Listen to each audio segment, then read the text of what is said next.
सवाल नंबर 9 सबक हिसाबी तसाउद मशकी set 3.3 class 10th subject math first.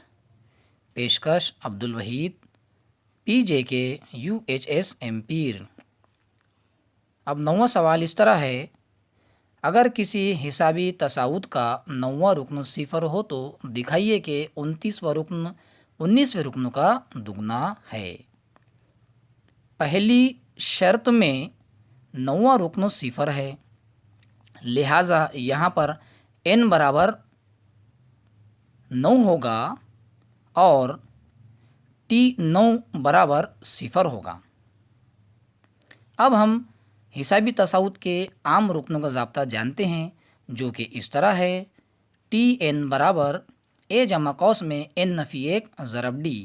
अब हम इस ज़ाब्ते में n को हटा के 9 रख देंगे और T9 की जगह सिफर रख देंगे, तो हमारे सामने मसावत इस तरह आएगी।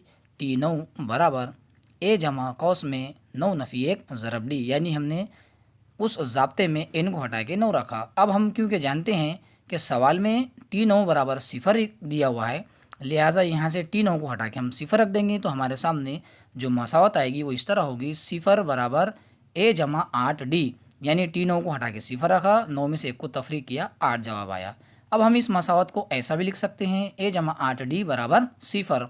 फिर a के साथ 8d जमा की शक्ल में है, दूसरी तरफ जाएगा तो तफरीक में हो जाएगा और उसको इस तरह लिखा जाएगा a बराबर नफ़ी 8d मसावत नंबर 1, यानी यहाँ a की कीमत नफ़ी 8d आई। अब शर्त में 19वें रुकन के लिए T19 बराबर a जमा 19 नफ़ी 1 ज़रब d, यानी इस हमने हिसाबी तसाउद के आम रुकने के ज़ाब्ते में n को हटा के 19 रख दिया। फिर इस ज़ाब्ते को अगर हम आगे हल करें तो जवाब इस तरह आएगा। T19 बराबर a जमा 18d, यानी 19 में से 1 को तफरीक किया तो 18d जवाब आया। अब T19 बराबर नफ़ी 8d जमा 18d, यानी हमने ऊपर की स्टेप में a को हटा के नफ़ी 8d रख दिया, क्योंकि मसावत नंबर 1 में a की कीमत नफ़ी 8d आई थी। फिर इसको अगर हमने हल किए, यानी 18d में से 8d को अगर तफरीक किए तो हमारे सामने जवाब आएगा T19 बराबर 10d, यानी 18d में से 8d को तफरीक कर दिया तो 10d जवाब आया। मसावत नंबर 2 यानी T19 का जवाब 10d आया। अब 29वें रुकन के लिए हम हिसाबी तसाउद के आम रुकने के ज़ाब्ते में n को हटा के 29 अगर रख देंगे तो हमारे सामने मसावत इस तरह आएगी। T29 बराबर a जमा 29 नफ़ी 1 ज़रब d। फिर 29 और 1 में अगर तफरीक का अमल किए तो जवाब इस तरह आएगा। T29 बराबर a जमा 28d।